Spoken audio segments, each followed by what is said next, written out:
Bismillahirrahmanirrahim. Alhamdulillah, kita lanjutkan materi selanjutnya. Kita sampai pada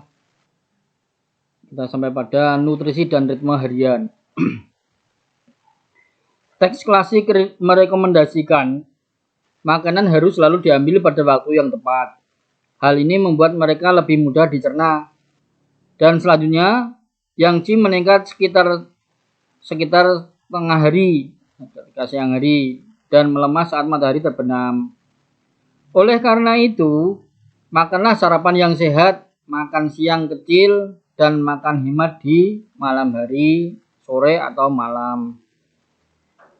Di makanan itu ritmenya harus teratur. Dari kecil, dari orang sudah dibiasakan 2 hari atau sehari 3 kali, ya sehari 3 kali. Jadi jangan sampai makan siangnya kadang enggak, makan malamnya kadang enggak, mengejar setoran, mengejar lemburan, proyek, target dan segala macamnya, sehingga sudah kecapean enggak makan sore, enggak makan malam. Atau di siangnya karena banyak aktivitas kerjaan sehingga tidak makan siang, itu diburu-buru waktu, dikejar-kejar waktu ya. Jadi kebiasaan makan yang seperti itu tidak baik, tidak bagus. Itu sudah tertuliskan dalam teks klasik.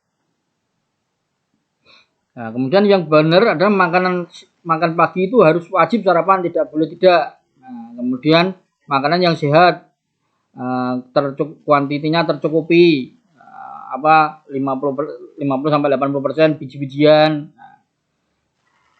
20 atau 30 sayur, kemudian 10%, 20% daging, protein tentunya ya kalau medis menyebutnya. Nah, seperti itu. Nah, sedangkan ketika siang hari ya wajar, biasa saja, tidak melebihi daripada sarapan paginya. Kemudian ketika malam hari makannya lebih sedikit atau banyak makanan berupa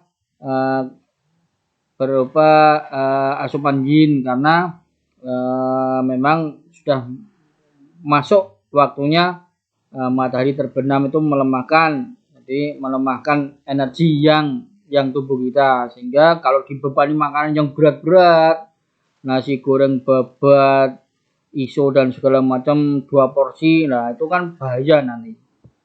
Kasihan organ tubuhnya, kasihan pencernaannya. 3 makanan utama berikut harus dimakan setiap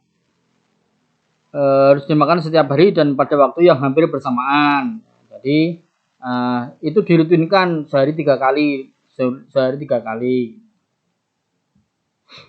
Bila memungkinkan ditambah dengan 2 makanan kecil snack, misalnya sekitar jam 11 atau jam 4 sore, ya coffee break, yaitu boleh, enggak apa-apa. Insya Allah enggak akan membuat gemuk.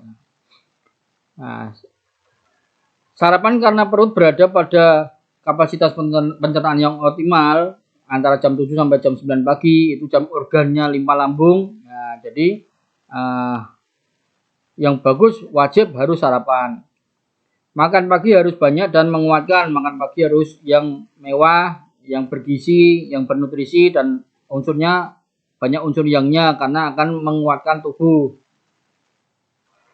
Sarapan yang baik memperkuat lambung dan energi lambung, qi lambung juga qi limpa lambung. Dan yang untuk hari itu memperkuat qi dan yangnya limpa lambung untuk hari itu. Makanan sarapan yang optimal adalah makanan yang menghangatkan energi, disiapkan dengan metode memasak hangat yang merangsang tubuh dan tidak menyebabkan kelembapan atau menyebabkan kelembapan.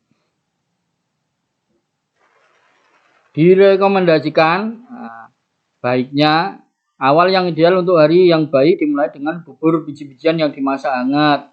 Idealnya baru digiling, terutama ya seperti millet, jagung, oat yang sangat hangat, misalnya oatmeal. Beras termasuk salah satu, karena kita hidup di Indonesia, makanan pokoknya beras. Selama musim panas, gandum yang sedikit lebih dingin direkomendasikan. Buburnya bisa dipadukan dengan kacang-kacangan, biji-bijian, dan sedikit buah musiman. Seumpama ya ditambahi buah apalah buat pemanis-pemanis, buat penyegar-penyegar. Nah, buburnya nasinya itu. Nah, terus jali-jali itu juga boleh. Nah, jadi jali-jali. Bagi yang belum pernah tahu jali-jali, silakan diketik di Google jali-jali itu seperti apa. Jika perlu, tambahkan sedikit pemanis, gunakan madu atau selai jeruk atau pemanis lain yang disebutkan sebelumnya. Ya, sari manis, sirup kurma, sirup apel, sirup markisa, boleh. Teh hitam atau kopi baik dalam jumlah sedang merupakan minuman sarapan yang cocok untuk mendukung yang. Menghindari makanan yang sangat dingin dan menghasilkan kelembapan yang menekan yang tubuh kita. Bagi yang mengembang dan melemahkan melemahkan api pencernaan. Apa saja itu? Buah, jus buah, makanan mentah, produk susu berlebih itu tidak disarankan karena akan membentuk kelembapan dan juga melemahkan menghasilkan kelembapan, dan pelembapan itu akan menekan panas daripada tubuh di pagi yang harusnya berkembang, di pagi yang harusnya penuh stamina, penuh semangat. Nah, itu dan juga akan melemahkan api pencernaan. Api pencernaan itu bagaimana? Ya, api pencernaan itu api lambung, api ginjal itu tidak bisa dijelaskan secara detail dengan definisi yang bermacam-macam itu karena memang secara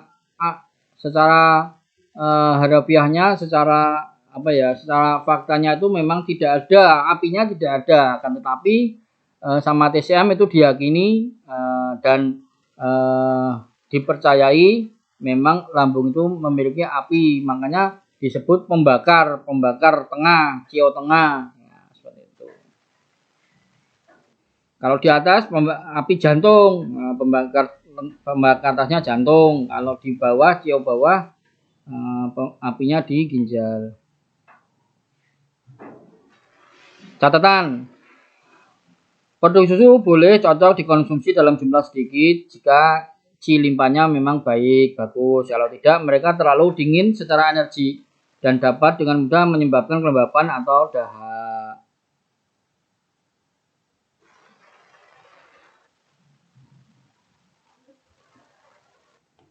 Makan siang sebaiknya berupa makanan hangat dan substansial yang memperkuat pembakar tengah, menghangatkan seperti biji-bijian dan sayur. Pagi ditambahi sayur. Dan sayuran yang dianjurkan juga ikan, daging, unggas, tanpa lemak, serta salad boleh. Tip: makanan yang baik tidak membebani tubuh dan menyebabkan ngantuk. Nah, jadi kalau Bapak Ibu setelah makan kok ngantuk, harusnya itu dirubah pemilihan resep makanannya. Jangan sampai setelah makan kok terasa ngantuk. Seharusnya setelah makan kan kenyang, jadi tidak kekenyangan tapi kenyang, tapi terus berenergi, bersemangat, harusnya seperti itu. Nah, kalau ngantuk berarti ada yang salah. Hindari makanan berlemak, berminyak, makanan yang terlalu dingin, atau makanan yang terlalu besar, terlalu banyak. Mereka menghasilkan kelembapan di dalam tubuh, memperlambat aliran qi dan menyebabkan kelelahan serta kelesuan. Makan malam. Di malam hari yang dan kapasitas pencernaan menurun dan yin meningkat. Makan malam harus kecil, porsinya kecil, kuantitinya kecil, dan mendukung pertumbuhan yin. Misalnya hidangan gandum dan sayuran hangat. Meskipun gandum tetap ada sebagai tonik limpanya, tonik limpa lambungnya, tapi banyak sayurannya sehingga mudah dicerna, maksudnya seperti itu. Mungkin sedikit daging, produk susu atau kedelai dalam jumlah sedang boleh, dan sedikit bir yang peminum ya. Menghindari makanan yang sangat panas dan merangsang seperti makanan yang dibumbui dengan pedas. Jadi kalau sudah malam seperti itu ya baiknya dikurangi, dan lebih baik umpama tidak kenyang, lebih baik lapar sedikit ditahan, ditinggal tidur selesai, atau diminumi air yang banyak terus tidur selesai, malah sehat itu. Jangan dipaksakan makan yang banyak.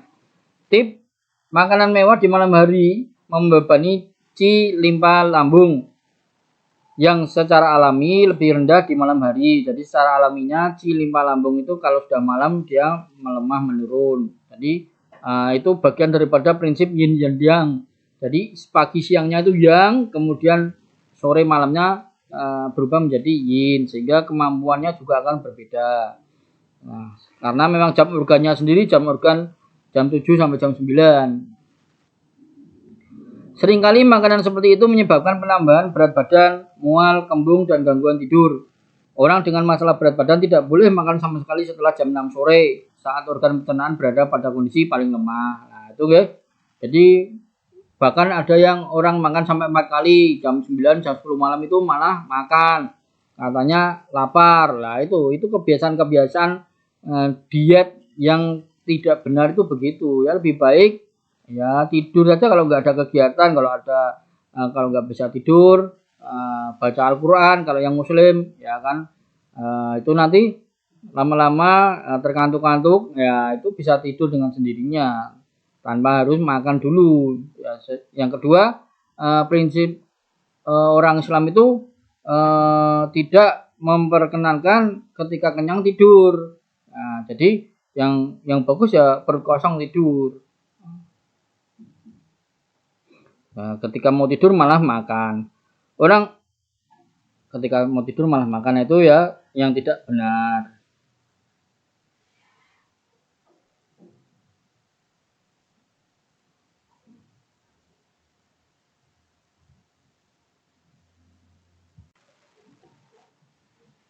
Nutrisi dan irama musim, hubungan antara nutrisi serta berlangsungnya musim. Banyak proses internal tubuh mengikuti perubahan musim secara alami.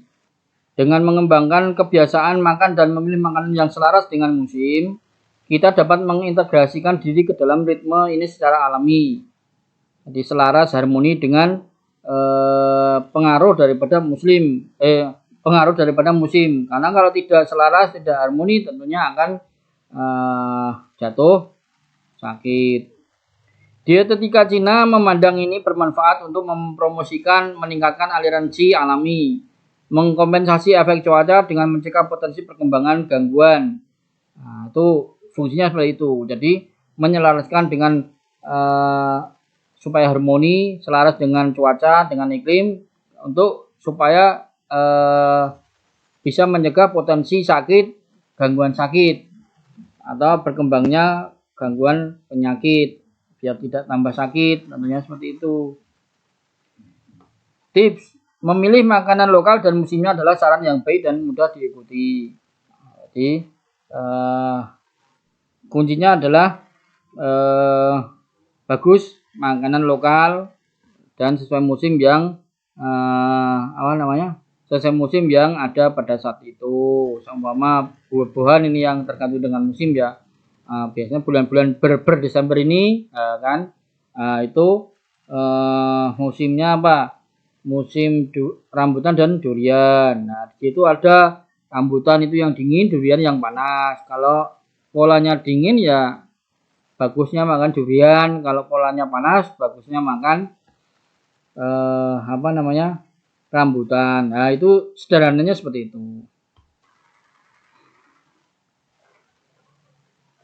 Pertama, musim semi.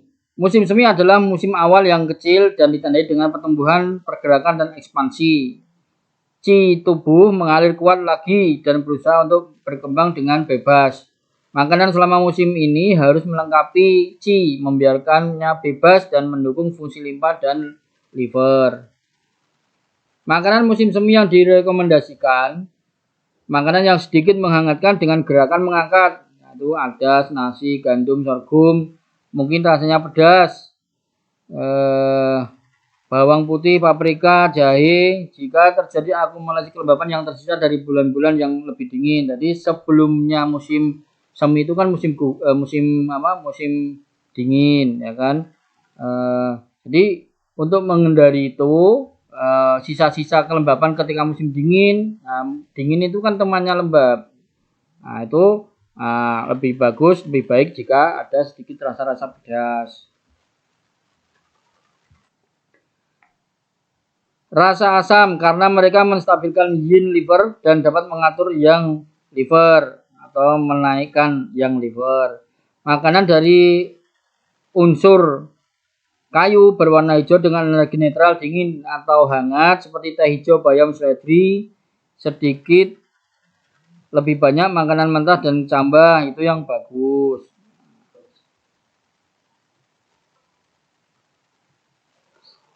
Kalau kita bicara warna, ya kan, limpa lambung itu kuning, kemudian liver itu kalau kita belajar TCM ya, liver itu hijau. Bapak Ibu peserta pelatihan semua bisa dilihat diagram pusingnya itu kan ada warnanya juga. Tapi memang tidak begitu detail dijelaskan karena kita sederhana menyampaikan basic TCM-nya sesederhana mungkin. Karena kalau mau basic TCM yang mendetail dan lengkap informasinya ya boleh ikut kelas basic TCM ataupun ikut banyak belajar membaca buku basic TCM sehingga memiliki pengayaan keilmuan yang lebih banyak.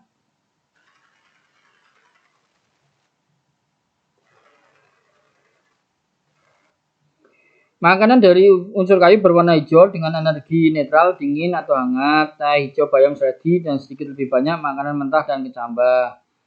Angin seringkali mendominasi efek cuaca selama musim semi dan menyebabkan gangguan angin eksternal yang berulang seperti pilek dan flu yang dapat diimbangi dengan rasa bawang hijau dan jahe agak tajam.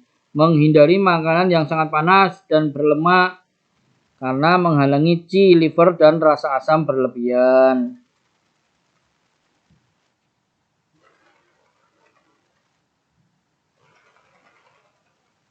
Karena memang musim semi itu baru merangkak ibarat bayi, nah tidak diperkenankan untuk yang panas-panas atau berlemak, tapi untuk yang hangat itu yang hangat tidak begitu kuat itu yang dianjurkan seperti itu. Musim panas. Musim panas adalah musim yang besar dan ditandai dengan fase api dan panas musim panas. Jadi musim panas tentu terasa panas maksudnya seperti itu kan.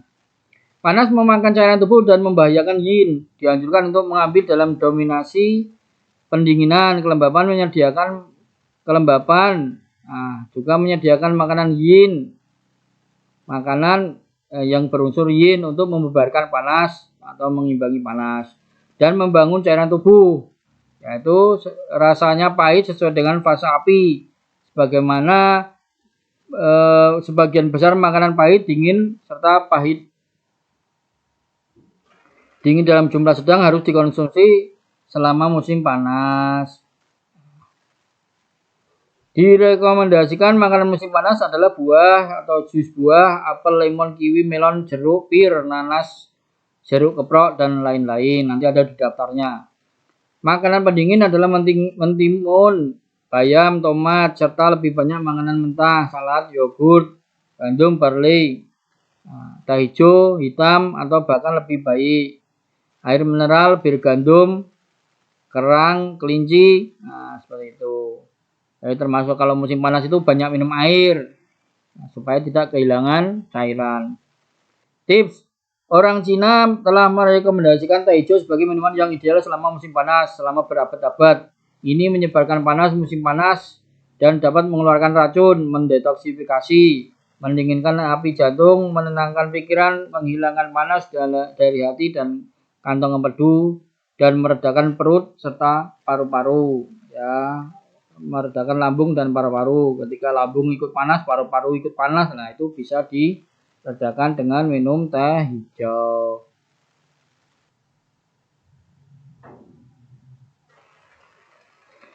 Menghindari ketika musim panas, apa yang dihindari? Makanan kering dan panas penuh semangat seperti kopi dan rempah-rempah tajam. Hindari juga makanan dengan minuman dingin dan es krim karena mereka tiba-tiba menghalangi energi pencernaan dalam perut. Jadi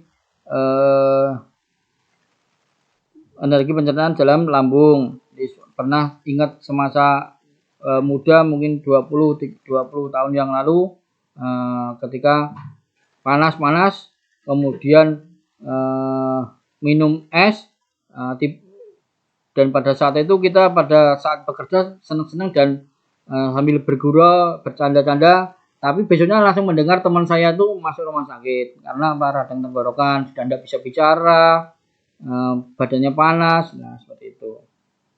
Dalam pandangan pengobatan Tiongkok, anak-anak memiliki pembekal pusat yang lemah secara fisiologis sampai mereka berusia sekitar 8 tahun. Mereka sangat sensitif terhadap makanan dan minuman dingin. Nah, itu ya. Nah, tapi enggak tahu kalau kita lihat sekarang ini anak-anak itu kalau di SD itu malah minumannya es. Kalau enggak es itu enggak pada mau, enggak suka. Jadi kemana-mana bawa es pakai kantong plastik itu dan banyak-banyak gede-gede segebrong-gebrong. Enggak tahu itu ya kebiasaan yang kurang baik, yang kurang bagus. Mungkin orang tuanya juga tidak mengajari atau memang tidak sadar.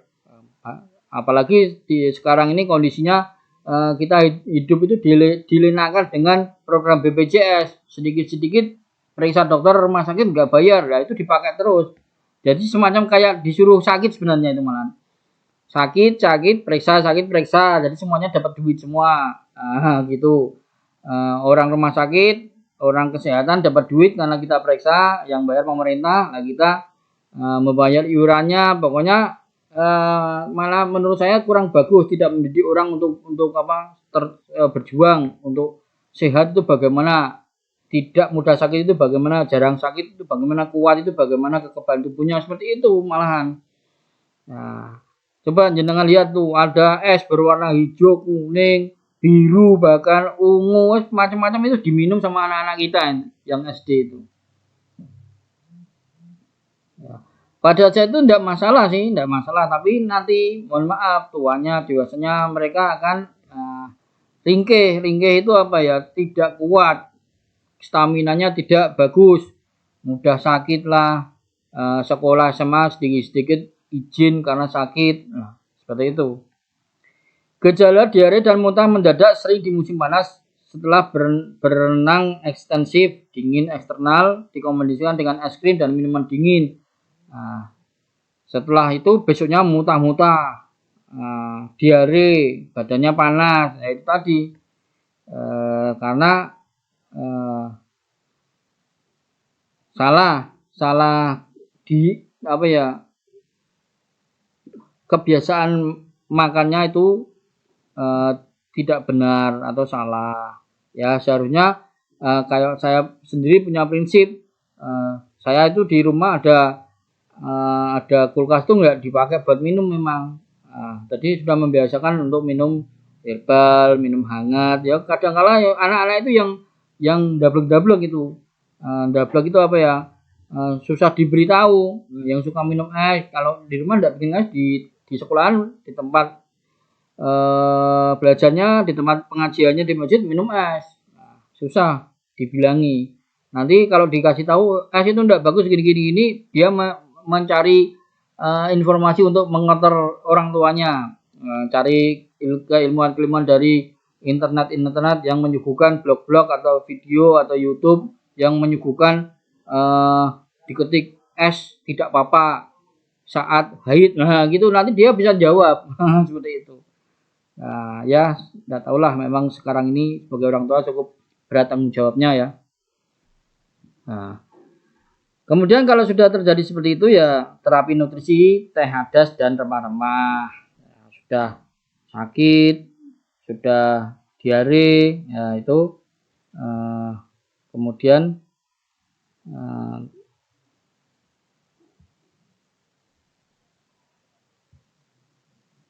terapi nutrisi, teh hadas, teh rempah, teh jahe dan segala macamnya. Musim gugur ditandai oleh penurunan suhu alam eksternal dan dengan pengeringan dan pendinginan. Jadi setelah musim semi kemudian musim panas, terus musim gugur. Karena di Cina itu ada 4 musim ya. Nah, kalau di Indonesia di tempat kita itu hanya 2 musim. Tapi berarti musim semi dan musim panasnya, nah itu ya masuk musim kemarau. Kemudian musim gugur dan musim dinginnya masuk ke musim hujan. Jadi sebelum kemarau musim semi, setelah musim hujan, kemudian setelah kemarau musim gugur sebelum musim hujan. Jadi kalau dijadikan 4 musim pun bisa. Jadi sebelum kemarau, sebelum musim hujan, atau pancaroba ya, pancaroba, kemudian kemarau, pancaroba, kemudian musim hujan. Pola pergerakan alami musim gugur diarahkan ke dalam, energi yang berkurang yin kecil muncul dan energi tubuh berkumpul di dalam. Makanan dengan gerakan daun bering dan rasa asam apel mendukung ketenangan batin dan ketenangan dalam tubuh. Makanan dengan pergerakan yang ke dalam dan rasa asam itu mendukung ketenangan batin. Direkomendasikan makanan musim gugur agak tajam dan penuh semangat. Makanan hangat yang mengkompensasi timbulnya dingin eksternal seperti gandum, jagung, beras, wortel, daun bawang, lobak, kembang kol, daging sapi, dan domba. Untuk dingin internal menggigil.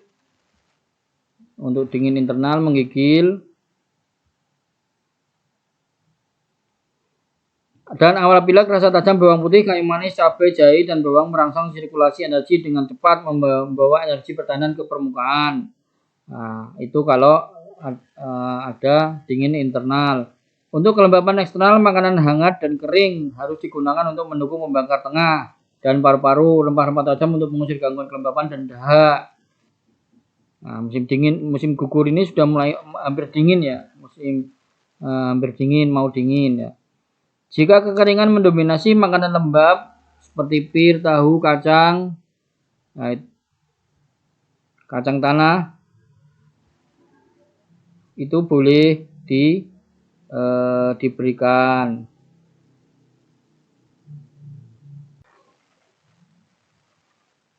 Jika kekeringan mendominasi, makanan pelembab seperti pir, tahu, kacang tanah harus digunakan. Jadi untuk mengisi, untuk memperbaiki kekeringan yang dialami. Nah, hindari makanan berlemak, berminyak, dan produk susu dingin atau produk susu sejuk atau dingin dan yang membebani limpa dan menyebabkan gangguan kelembapan dan dahak. Seperti terjadi bronkitis, sinusitis, terutama selama cuaca basah, cuaca lembab ya. Nah, itu kan kalau musim itu sudah mengarah ke lembab. Terakhir adalah musim dingin. Musim dingin adalah periode ketika yin sangat kuat, besar, mengumpulkan dan menyembunyikan qi di lapisan yang lebih dalam, yang membuat tubuh lebih rentan terhadap gangguan dingin. Selama bulan-bulan yang lebih dingin, diet hangat dan melengkapi dengan rasa tajam dan manis yang membangun dan menggerakkan qi dan melindunginya dari stagnasi dingin adalah sangat penting. Makanan musim dingin yang direkomendasikan adalah daging hangat yang melengkapi qi, yang dan darah, melengkapi qi, yang serta darah, yaitu domba, daging rusa, hewan buruan, daging sapi, unggas, bebek, semur dengan kacang-kacangan dan daging, juga anggur dan anggur merah. Nah, anggur ini maksudnya minuman arak ya, minuman alkohol. Diet musim dingin harus fokus pada penguatan ginjal dan limpa dengan domba, daging rusa, domba itu kambing, nah itu termasuk menguatkan limpa dan ginjal.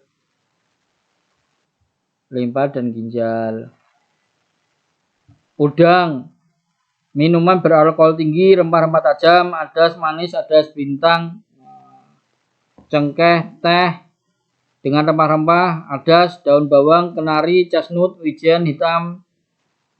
Wijen hitam itu ya habatus sauda, tiram. Waktu terbaik untuk membangun qi dan darah dengan manis melengkapi diet adalah pada akhir musim dingin. Jadi eh,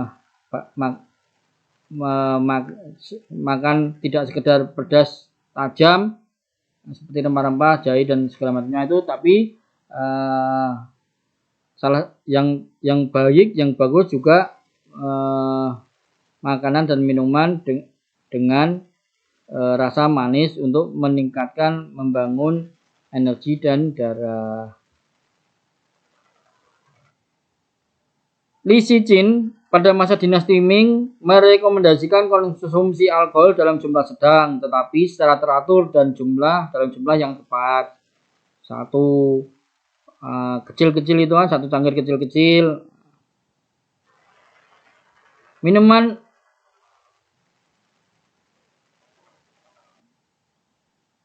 merekomendasikan konsumsi alkohol dalam jumlah sedang tetapi teratur. Minuman beralkohol rasanya pahit dan tajam, pedas dalam rasa,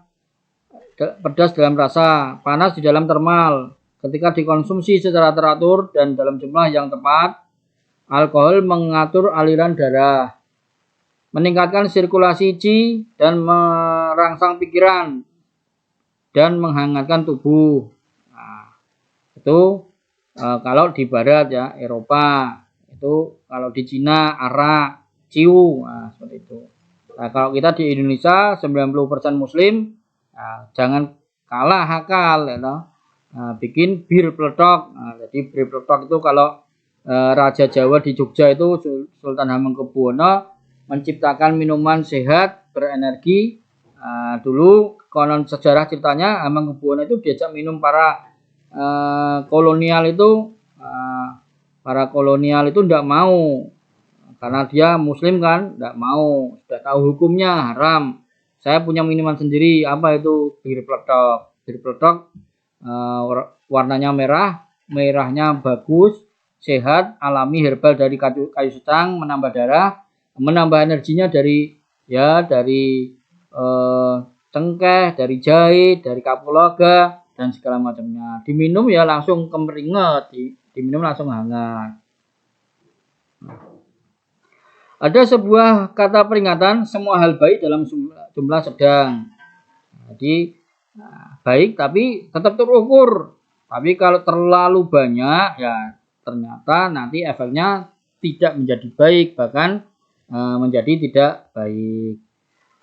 Menghindari kelebihan makanan yang sangat panas, hangat dan tajam karena mengeringkan cairan tubuh, melemahkan yin dan mendorong gangguan yang.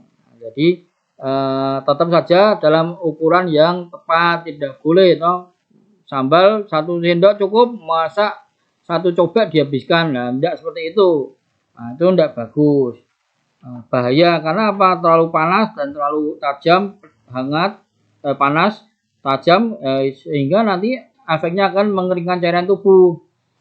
Mengeringkan lambung, lambungnya jadi kering, jadi sakit, entah sakitnya secara medis tipes, entah sakitnya secara medis gastro apa itu, asam lambung dan segala macam. Itu menjadi kering dan melemahkan yin dan mendorong gangguan yang, sehingga mendorong gangguan yangnya jadi meningkat tajam, kuat, sehingga orangnya panik, sehingga orangnya temperamen, seperti itu, marah, suka marah, ya kan?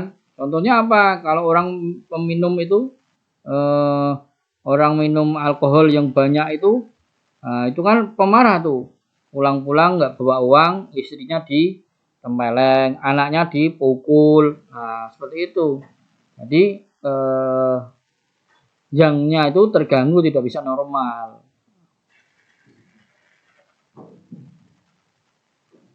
Sekarang penjelasan nutrisi dan faktor patogen. Nutrisi dan faktor patogen. Faktor patogen panas, patogen itu ada panas, dingin, lembab, dan kering. Panas, dingin, lembab, kering, dan angin. Jadi itu semua bisa menjadikan patogen. Itu berarti apa? Penyakit. Patogen itu penyakit, gangguan dari luar. Faktor patogen panas, dingin, kelembaban, kekeringan, dan angin memiliki efek signifikan pada tubuh. Terapi nutrisi dapat menghilangkan efek merusak dari iklim eksternal serta keadaan patologis internal. Perubahan cuaca yang tiba-tiba seringkali membutuhkan perubahan pola makan yang cepat dan fleksibel. Ketika faktor patogen dingin menginvasi, menyerang, menginvasi itu ya menjajah, menyerang atau melakukan gangguan. Ketika tubuh dipengaruhi oleh dingin, itu harus disuplai dengan energi yang cukup dengan bantuan makanan yang sangat panas dan hangat, rasa pedas dan manis, serta hidangan hangat harus disukai. Ya, bagusnya makanannya dikonsumsikan ketika hangat-hangat, ketika panas. Terapi nutrisi adalah rempah-rempah tajam seperti cabai, jahe, kayu manis, bawang putih, adas bintang. Adas bintang itu apa ya? Kayak bunga lawang mungkin ya. Cengkeh, bawang merah, daun bawang Cina, daun bawang putih, ketumbar, juga minuman beralkohol dan beralkohol tinggi.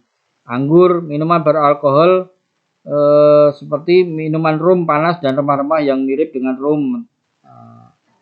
Dengan rum panas.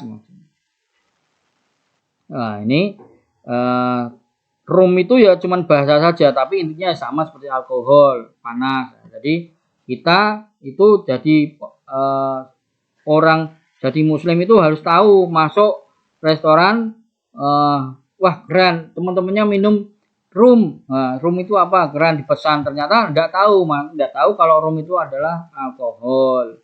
Nah, ada kan sekarang ada di bolu-bolu, di kue-kue itu rasa rum. Nah, ada rumnya.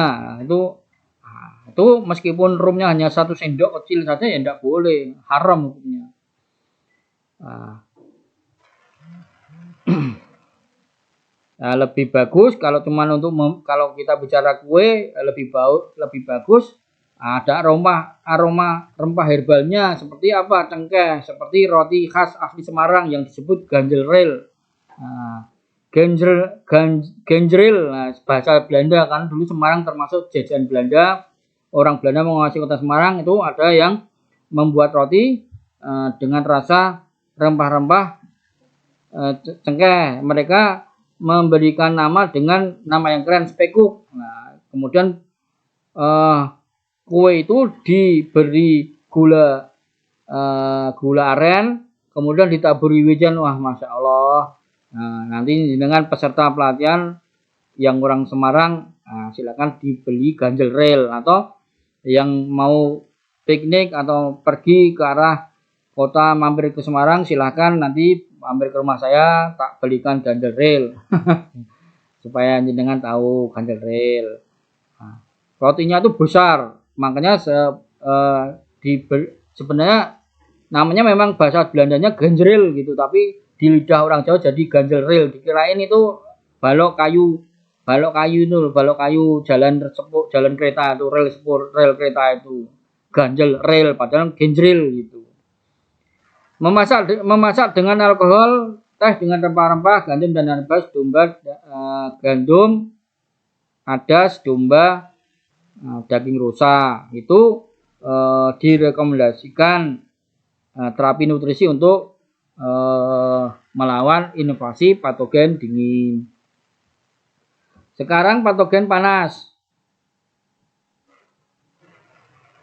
Panas membutuhkan makanan yang dingin, sejuk dan dingin, serta rasa pahit dan asam. Untuk dehidrasi dan kekeringan eksternal, makanan juga harus melembabkan. Jadi ketika panas, invasi daripada patogen panas, nah itu bagusnya makan makanan yang pahit dan asam rasanya untuk menghindari dari dehidrasi ataupun kekeringan, sehingga makanan juga harus melembabkan. Jadi kalau tidak kuat kan bibir pecah-pecah, kulit ini pecah-pecah, seperti itu, karena terpengaruh dengan invasi daripada patogen panas. Terapi nutrisi adalah buah pendingin seperti nanas, jeruk, keprok, melon, jeruk, lemon, kiwi, sayuran pendingin seperti dandelion, tomat, mentimun, bayam, juga salad, tauge, yogurt, gandum, barley, teh hijau nih ya, karena kan panas. Kalau teh hitam tadi sifatnya yang jadi teh hijau atau lebih baik air mineral atau lebih baik air mineral dan bir gandum. Jadi air mineral dan bir gandum. Bir gandum ini kalau bir alkohol itu kan unsurnya yang sifatnya yang, tapi kalau bir gandum yang terbuat dari beras difermentasi terus kemudian muncul alkohol, nah itu sifatnya yin. Jadi dia sejuk atau mendinginkan, berbeda dengan alkohol yang kandungan minuman alkohol yang minuman yang tinggi alkohol. Jadi kan bir gandum ini ya kalau sekarang itu ya beras kencur gitu aja. Jadi terbuat dari beras gitu. Kalau di Indonesia, di Jawa minumannya apa ya beras kencur. Jadi terapi nutrisinya adalah ya makanan-makanan yang sejuk dan mendinginkan. Itu kalau kalau melawan mengantisipasi faktor patogen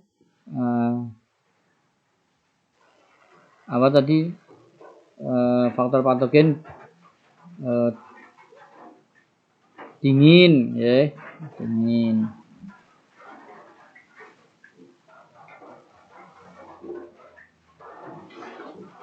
Kemudian kelembapan. Kelembapan membutuhkan pemanasan dan pengeringan dan makanan yang mengubah kelembapan karena mereka melengkapi mensuplai suplemen limpa. Nah, jadi makanan yang rasanya pahit, hangat, rasa hangat manis atau rasa hangat pedas harus lebih disukai. Terapi nutrisi yang cocok adalah millet, beras, bayam, pir, ceri, anggur, dan rempah-rempah hangat seperti jahe dalam jumlah sedang. Menghindari berminyak, makanan berlemak, makanan yang terlalu manis, daging berlemak, babi, pisang, gula, juga terlalu banyak susu. Nah, itu menambah kronis, menambah perjalanan penyakitnya menjadi lebih parah. Catatan, kelembapan yang berkepanjangan dapat menyebabkan dahak. Ini membutuhkan makanan kering seperti millet atau Handy Belgia.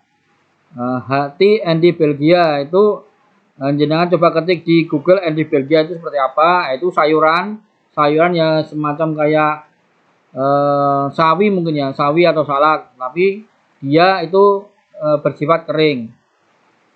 Dan rasa pahit hangat, manis netral atau sweet warm, rasa yang cukup tajam dapat melakukan stagnasi dahak. Dengan gangguan dahak, makanan berlemak, berminyak harus dihindari. Seperti halnya makanan yang terlalu panas, konsumsi makanan penghasil dahak seperti produk susu dan pisang itu juga harus dikurangi. Nah, jadi kalau kita sedang kena serangan kelembapan, dahak itu yang ada di paru-paru itu begitu makan pedas, begitu makan pedas lah intinya, pedas, manis, ya itu tiba-tiba kita memiliki kekuatan paru-parunya dan kemudian bisa mengeluarkan dahak dengan sendirinya seperti meludah wek gitu, keluar itu dahaknya. Nah, jadi kan mengendurkan atau melonggarkan dahak sehingga dahaknya itu lepas, tidak menempel di organ.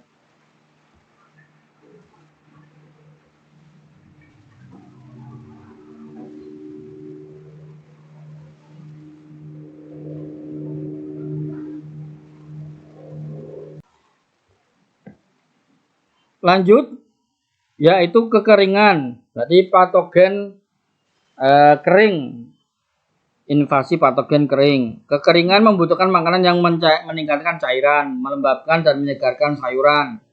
Yang melembabkan dan menyegarkan seperti sayuran, jus buah, dan sayuran serta salad. Sayuran segar, jus buah, dan sayuran serta salad. Terapi nutrisinya adalah karena kering ya, itu harus mengisi, melengkapi yin, menambah yinnya biar tidak sampai terjadi kekeringan. Terapi nutrisi adalah pir, melon, tomat, pisang, anggur, gandum, kacang tanah, kacang pinus, produk kedelai, produk susu, daging babi. Nah, itu untuk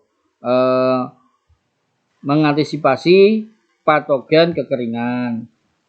Selanjutnya adalah angin eksternal. Angin eksternal sering bertindak sebagai pembawa faktor cuaca dingin dan panas. Nah, ini angin dari luar itu musim angin, anginnya kencang itu terkadang menjadikan atau membawa cuaca dingin, hawa dingin dan panas.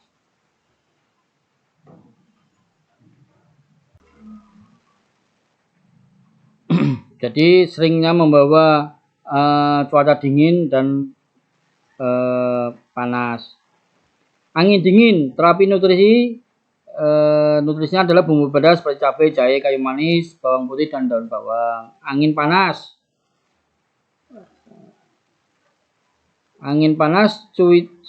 terapi nutrisinya adalah terong, teh hijau, semangka, teh chamomile.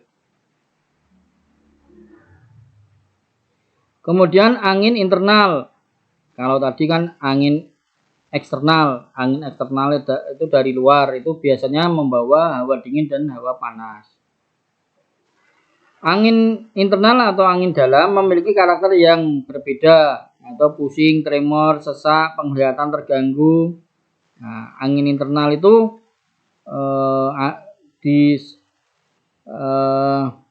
kalau di dalam basic TCM disebabkan karena yang hati naik itu sehingga memunculkan atau menimbulkan angin internal. Ya tadi orangnya biasanya suka marah, temperamen, nah, itu bisa menjadi pusing, tremor, bahkan sesak serta penglihatan terganggu. Nah, atau vertigo itu juga bisa. Berawal dari liver angin internal itu, sehingga apa dalam teorinya adalah yang liver naik menyebabkan muncul angin internal. Terapi nutrisi, hindari semua makanan yang menggerakkan energi, menggerakkan ki. Lebih disukai terong, seledri, kastanya. Kastanya itu juga makanan karena kita tidak biasa mengkonsumsi. Kalau Bapak, Ibu, peserta pelatihan semuanya bingung, coba cari dilihat gambarnya di Google. Biji bunga matahari, pisang, bas, dan kelinci. Bas itu apa? Ikan kalau tidak salah ya. Nah itu kalau untuk terapi nutrisi untuk gangguan penyakit angin internal. Jadi tidak boleh ditambahi minuman yang pedas hangat karena akan menambah anginnya menjadi badai, anginnya tambah besar, tambah sakit, tambah bahkan kalau penglihatan terganggu bisa sampai pecah pembuluh darah, bisa sampai stroke atau darah tinggi, pusingnya menaun, migrainnya tidak sembuh-sembuh. Nah, itu kuncinya seperti itu. Biasanya sebenarnya paling gampang ya disuruh tidur. Kalau menurut agama ya kan tidur, diam. Kalau tidak bisa tidur, kalau tidak bisa lagi mandi kalau nggak bisa duluan mandi dulu, kalau nggak bisa mandi tidur. Tujuannya untuk menurunkan tensi tadi, menurunkan yang liver yang naik, yang hati yang naik, sehingga menyebabkan pusing, tremor, sesak, penglihatan terganggu. Seperti itu. Tapi ya nutrisinya ya pisang, dagingnya kelinci, biji bunga matahari, apa kuaci gitu ya. Kuaci. Ya masih seledri lah, tentunya seledri, kadang-kala terong, kadang-kala kita sudah biasa membaca seledri mengobati darah tinggi. Padahal tidak seperti itu. Nah, kalau sindromnya, kalau polanya yang hati naik itu cocok, Mas. Tapi kalau sindromnya bukan seperti itu, sindromnya panas ataukah apa kan salah nanti. Sindromnya ekses kuat, sehingga tidak sama. Jadi seledri itu tidak bisa untuk mengobati darah tinggi, hipertensi, kalau menurut kacamata pengobatan TCM seperti itu, tidak bisa. Harus kembalikan, tegakkan diagnosa dulu sehingga bisa kita meresepkan nutrisi ataupun herbal yang pas, yang tepat. Lanjut, nutrisi dan siklus hidup manusia. Anak-anak dan remaja. Anak-anak harus diperkenalkan dengan kebiasaan makan yang baik sejak dini. Diet sehat yang mengembangkan tubuh dan pikiran sangat penting bagi kesehatan mereka di kemudian hari. Efek jangka panjangnya ya. Kalau efek jangka panjangnya biar menjadi orang dewasa, orang tua yang sehat, kuat, jasmani dan rohani, ya, begitu. Tapi kalau banyak minuman, yang satu plastik besar-besar 500 ribuan yang dibeli anak-anak SD itu, ya ternyata apa? Tuanya gagal ginjal, tuanya kena mudah terserang penyakit dan segala macamnya. Nah, sekarang kan seperti itu. Ada masih anak kecil sudah gagal ginjal. Memperkuat pembakar tengah, Jawa Tengah adalah prioritas karena masih terbelakang pada anak-anak, masih kurang optimal fungsi fisiologisnya daripada Jawa Tengah atau limpa lambungnya. Makanan netral hingga agak hangat dengan rasa manis sangat ideal untuk anak-anak. Terapi nutrisi untuk anak-anak adalah millet, beras, barley, wortel, adas, apel, madu, kismis, unggas, daging unggas, daging burung, daging bebek, daging sapi, kentang, jus anggur, teh adas. Anak-anak memiliki keinginan alami untuk makanan manis dan membutuhkan manis dalam pandangan TCM. Karena itu adalah rasa terbaik untuk memperkuat Jawa Tengah, untuk memperkuat pembakar tengah, pemanas tengah. Tip, gula harus diganti dengan pemanis alami seperti madu, sirup maple, jus pir, tetes tebu, sari apel, dan buah-buah manis yang menghangatkan. Populer dan ideal untuk anak-anak adalah kismis dan kurma, ditampilkan dengan cara yang menarik secara visual ya. Kalau mau es krim, dikasih atasnya topping kismis atau kurma yang dipotong-potong kecil-kecil ya, gitu. Itu mendidik anak-anak ya kan. Seperti di grup ada yang tanya bagaimana nutrisi untuk anak-anak bisa suka makan makanan herbal. Ya enggak ada. Itu kebiasaan yang dilatih dari sejak kecil. Nah, seperti itu. Jadi anak sudah tahu begitu panas, dia enggak nyari Panadol, dia enggak nyari paracetamol, tapi Bapak punya madu. Nah, Bapak ada madu enggak? Nah, dia sudah seperti itu. Atau kecapean, Bapak bikin minuman hangat, umpama ada susu kambing, ada susu, ada minuman apalah ya, itu dibikin minuman dikasih madu. Nah, seperti itu.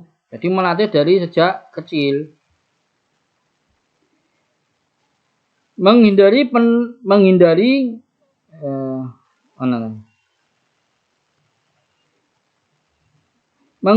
penuh semangat dingin, makanan dingin, rempah-rempah tajam, gula, produk susu berlebihan, makanan berlemak. Ya maksudnya ini menghindari penuh semangat dingin itu maksudnya sesuatu yang dingin, sesuatu yang sangat dingin atau makanan dingin. Nah, jadi umpama tidak dibiasakan berenang di air dingin, itu juga seperti itu. Nah, kalau tidak kuat ya harus keluar mentas. Ya intinya jangan dibiasakan yang dingin terlalu kuat. Nanti mudah akan terserang pilek, batuk. Makanan dingin, rempah-rempah tajam, pedas itu juga tidak. Ya, gula, produk susu berlebih itu tidak boleh. Tapi kalau ya seminggu sekali minum susu ya tidak apa-apa. Nah, kadang-kala ya sebulan sekali bagus untuk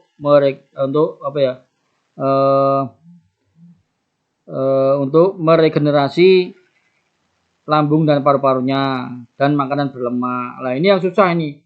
Anak-anak sekarang di mana-mana itu makanannya yang berlemak, yang berminyak. Contohnya apa? Itu sate. sate telur itu, mie yang dikasih telur itu namanya apa itu ya. Kemudian sempolan-sempolan itu kan berminyak dan berlemak semuanya. Nah, itu ya kasihan. Nanti apa? Udah gitu minumnya susu.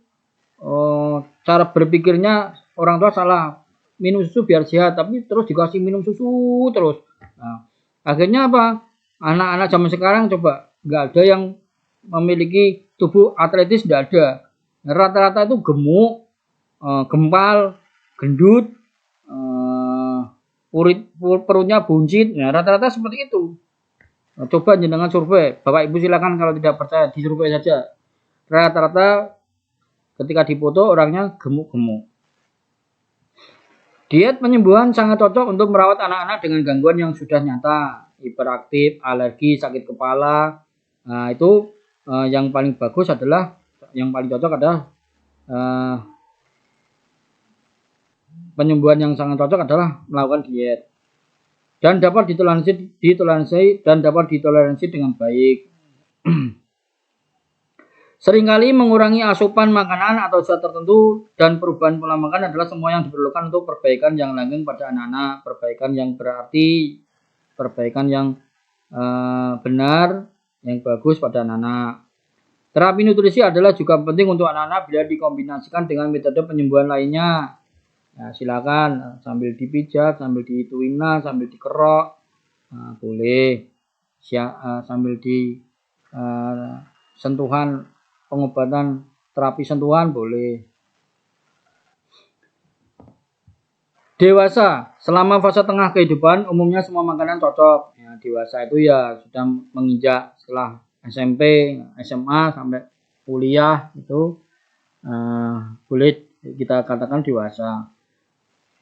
Hampir semua makanan itu cocok karena memang fungsi fisiologi organ tubuhnya masih optimal, jos gandos, nah, tidak apa-apa. Diet harus bervariasi dan selaras dengan konstitusi individu, musim dan cuaca. Pedoman nutrisi umum harus diikuti.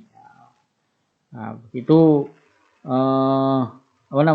merasa dingin, ya konsumsi yang hangat. Tentunya seperti itu, biar tidak perjalanan penyakitnya tidak semakin parah atau kronis.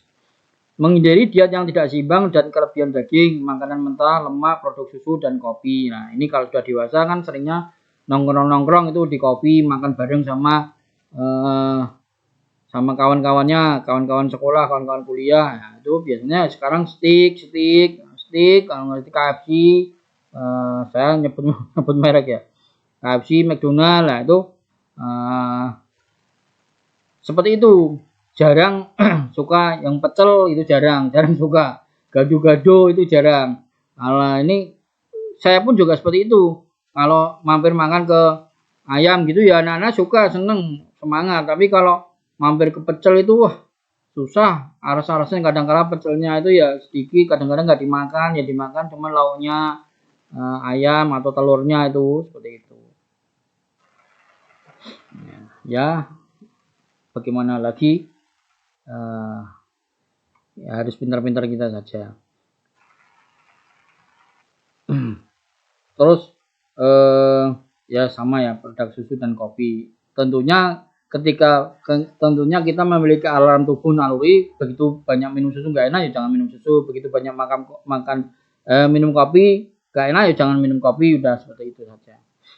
Orang tua, beberapa makanan kecil sepanjang hari direkomendasikan untuk orang tua karena api pencernaan mereka lebih lemah dan makanan dapat lebih mudah dicerna. Dengan cara itu, diet harus mencegah kekosongan si dan darah.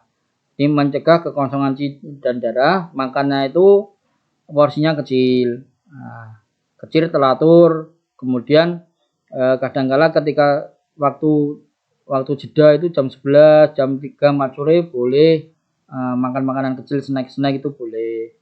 Yang penting bisa diolah dengan baik dan tidak sampai mencegah kekosongan ci dan darah. Nah, itu kalau orang tua ya. Nah, tapi ya bagaimana lagi kalau tidak memiliki keyakinan dan keilmuan nutrisi yang kuat dari sesegera mungkin itu ya susah. Jadi sudah tua, makannya banyak, yang porsinya nambah jam 9 jam 10 nggak bisa tidur kalau belum makan ya itu ya repot. Makanan yang disukai untuk orang tua makanan yang dimasak dengan baik seperti bubur, telur, ikan, semur, sup utama sup ya. Menghindari makanan mentah berlemak, berminyak atau hidangan panggang. Konsumsi garam berlebihan itu kurang bagus untuk para orang tua. Berminyak, gorengan, berlemak, gaji-gaji daging itu ya kan. Kemudian mengkonsumsi garam yang berlebihan itu tidak bagus. Oke, saya kira cukup sampai di sini dulu. Alhamdulillah kita lanjutkan nanti pada pertemuan berikutnya.